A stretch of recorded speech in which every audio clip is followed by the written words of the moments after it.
So over the past month, people have been telling me how good they think Dune is and that it's an amazing movie. So I decided to go and see it in theaters. So, this is Max Reviews. I'm Brayden, and let's get talking about the movie. Before we get talking about it, just for a point of reference, I know basically nothing about Dune. I saw a few of the trailers, but I didn't really understand what was going on. I never read the book from the 1960s. I never saw the movie from the 1980s. So I went in here with a pretty clear slate. I knew that a bunch of amazing actors were in it, with Zendaya and Jason Momoa, Oscar Isaac, Thanos, and all these amazing actors were in it. And it seemed like, my point of reference, I thought it was like something like Lord of the Rings and Star Wars in the sand. So, let's start talking about the good with this movie, and I'm gonna just say I love this movie. This is probably one of the best movies of the entire year for me. All the characters you really understand and love. It's a very interesting world with world building, and it's 2.5 hours long, but it doesn't seem that long. It just goes very quickly. But it's not fast-paced. It's slower, and it develops the world. And then when things start happening, you understand it and the implications and everything that's happening. And even these little technology things, it's so interesting how it goes.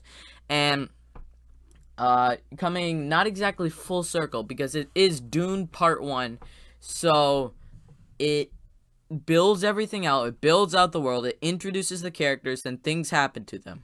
And we learn things along the way.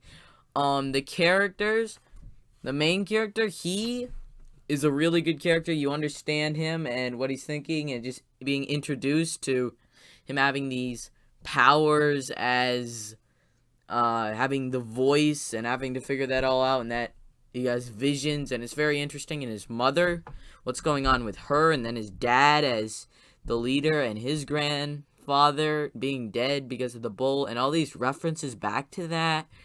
And then Thanos, Josh Brolin's character, I think his name is, his character, just all these characters are amazing in the movie, and it looks beautiful, and it's very different from anything that we've seen before for these kind of movies with the sci-fi kind of thing. It's developed, good sci-fi. It's thematic, it's rich, it's not like a Venom Let There Be Carnage, quick introduction, fast-paced, fun action. No, it takes its time and develops the world and does stuff with that. The only things that I could say that were a bit underdeveloped, but I still am very interested in, is the villains and his plan and everything.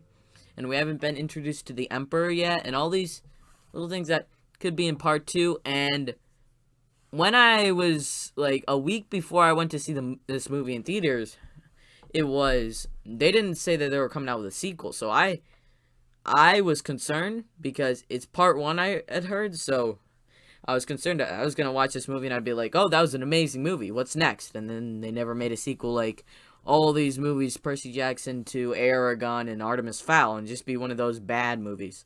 But no, this was an amazing sci-fi one that the sequel coming out in 2 years, October 2023, cannot wait for.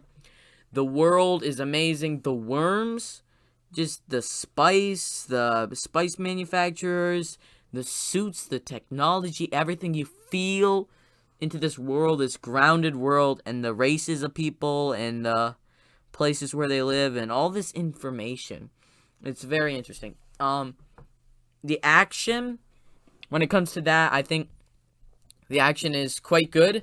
When it comes down to it, it could look amazing, and they could have these big battles. The visions thing, I think, works in the movie because it sets up the future while also paying off things slowly along the way. And when characters start dying, you feel the sacrifice. You feel what's going on here. And the payoff, there isn't a big payoff. The plot lines aren't finished. You're going around drawing a circle. You're halfway around the circle right now. So that's where it ends with the movie. It ends not necessarily with a cliffhanger, but it leaves with like, this is just the beginning, where you just can't wait for the next one. And I was going there with my dad, and he's like, I wanted it to keep going.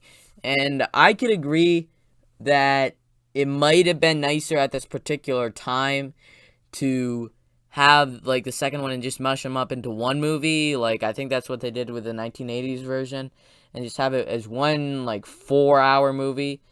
But I feel like when the sequel comes out, Dune Part 2 in 2023, and I watch it, I'll be like, I wanted it to be 2 parts. That's what I'm feeling like it's going to be in the end, because it would be too much crammed into one movie, and people will probably respect it a lot better for the second one, because that makes sense with how much you're putting into the movie. And the director, he's absolutely amazing director, and love him and his characters and the worlds that he brings to life for sci-fi. And so I just really love this movie. It's the only thing that was a bit hard to understand was the world. It takes a while for to wrap your brain around it. So I'm feeling really excited to rewatch it a few more times, like notice more details. It's gonna be very interesting on rewatch, and just everything, all these little details that lead up to little things, and the worms and everything, and the spice and how it all works. It's very interesting.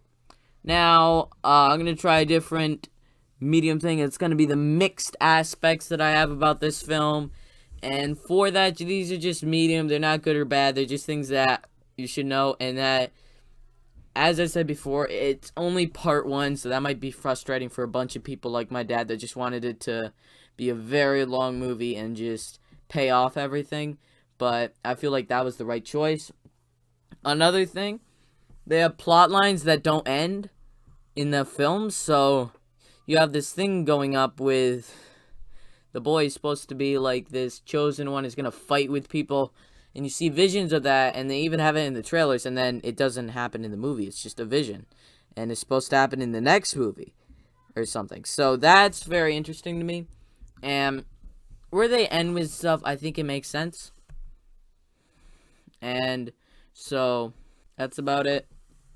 If I had to go into the bad here, get into the bad aspects of the movie, I could say it might take a bit for things to get going for some people. That wasn't a problem with me, but it might be a bit long for some people.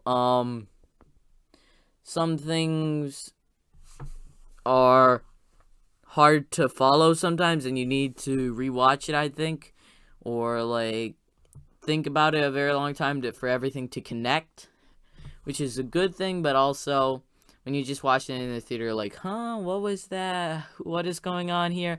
And it takes a while to understand things. But overall, I love this movie. So, before we get into my final score, please like, subscribe, comment. Hoping to have those 10 subscribers by December 1st. Let's see what happens. Okay, so Dune is an amazing sci-fi that has the rich thematic aspects that you want, while also building an amazing world, and you just want more of this. So overall, on the letter score, I'm going to give it an A for entertainment. I think it gets a 9, and if you like this kind of sci-fi stuff, either check it out on HBO Max or when it comes to DVD or Redbox or something, because it just got out of the theaters probably pretty soon around here. So be expecting it, watch it, check it out. You're probably going to love it. I loved it. Thank you so much for watching. This is Braden. Braden out.